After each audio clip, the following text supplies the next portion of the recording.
Hello and welcome to Gardening with Ben's award-winning podcast, as voted by Grow Your Own magazine and by my followers and listeners. So if you're new to the podcast, make sure you click that subscribe button to stay up to date with all our podcasts, listen back to all our previous episodes, sit back, grab a brew and let's enjoy today's episode. Hello and welcome to Gardening with Ben for a new episode today here on our podcast channel.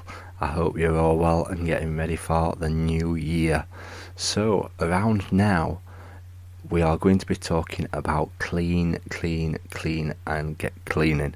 Not for COVID, you don't need to clean your surfaces for that, but we need to get everything cleaned up ready for the new year. And what I mean by that is those that have greenhouses, you need to start looking at giving them an absolute thorough wash down with disinfectant spray, cleaning them, scrubbing them and checking that it's all safe and secure, that there's no bolts missing, that there's no loose glass in it. And the reason why we need to give it a good clean down is because that there are many diseases lingering around from the year before. So if you're growing tomatoes in there could be diseases from tomato blight, and there could be mildew hanging around from cucumber plants. And more often than not, a lot of people won't have tidied out their plants yet. They'll still be lingering around and dead in the greenhouses. Not everybody's as organised as they should be, me being one of them. So if you've got any old plants in there that are dead, get them out, get them in the compost heap, get them scrapped. And so you need to make sure that your greenhouse has been thoroughly cleaned, or them diseases could come back and regenerate on new plants next year, causing harm and destruction to them all.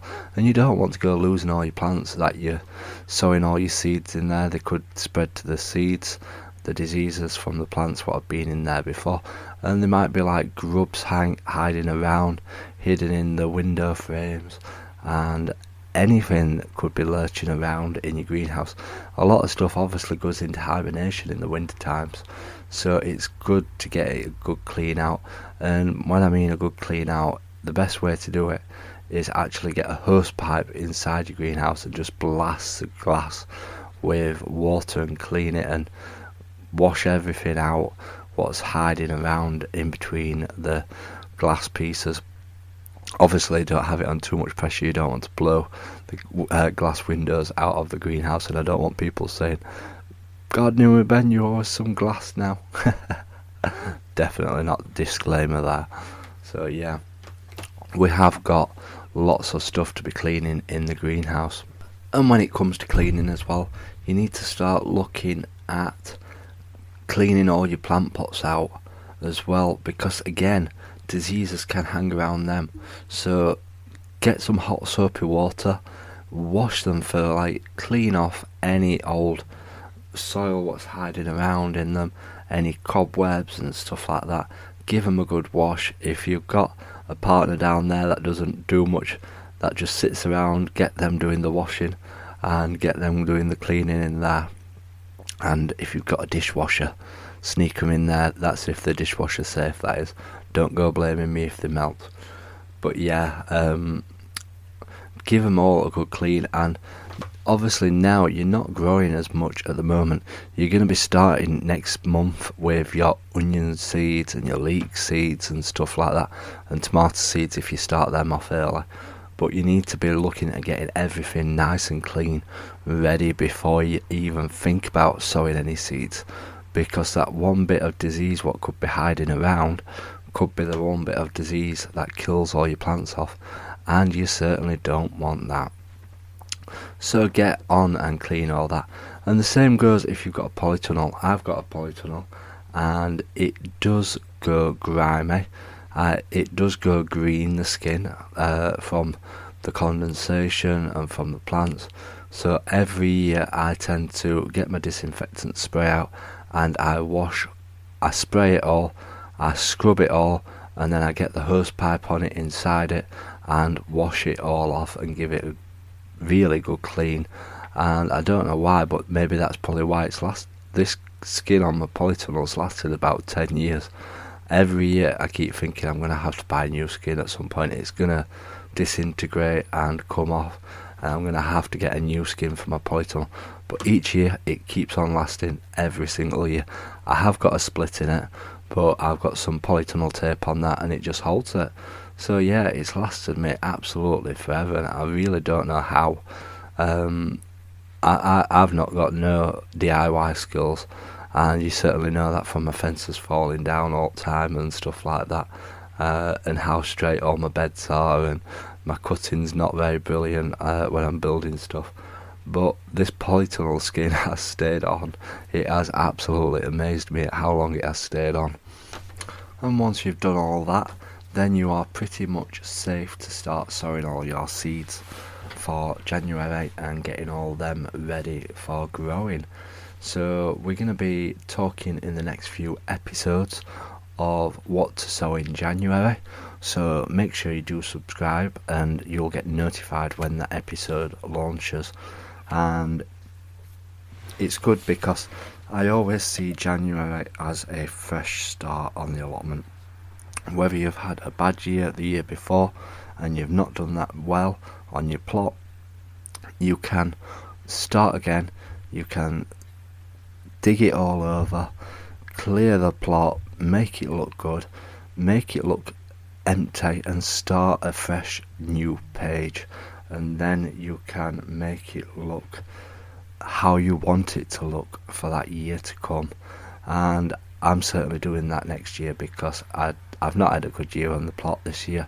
It's been horrendous. I've not grown much at all, but I am looking forward to a bumpy year next year down on my plot. And January is going to be a fresh start, and I'm looking forward to sharing it all with you on a regular basis with my live videos, what I do on Facebook and on Instagram. I do love sharing my videos and chatting to you all live on Facebook and Instagram down at the plot, showing you what I'm doing. Even if it's not brilliant, I enjoy sharing it, and for some reason you all seem to enjoy it. I still can't believe how many followers I do actually have on Facebook, Instagram, and people that have subscribed to this podcast. It's absolutely amazing. It really does make my world that people do enjoy it. And if you've not checked out my new podcast, do have a listen to Gardening and Allotment Tips podcast. Search for that in any podcast platform and it should come up. There's 15 episodes on there already, and they're just 5-minute little episodes just talking about different gardening tips, what I like to share with you. And that podcast channel is hopefully going to be as big as this one, and possibly a lot more episodes than this one, because they're just short and sweet and they're fast and easy to record, and you can just listen to them in the morning as you're getting ready for work and taking those tips and try them yourself. And I'm going to be doing them based on the time of year that it is, so you can use them there and then in your allotment and garden. So make sure you do check out that podcast, Gardening and Allotment Tips podcast it's called. So if you search for that, you'll be able to find it. And yeah, I hope you do enjoy it. Please do keep motivating me, because the more motivation, the more I do enjoy it. So I hope you all have a fantastic day, and as always, remember, keep smiling, keep gardening, and keep listening to Gardening with Ben's podcasts. Of Gardening with Ben.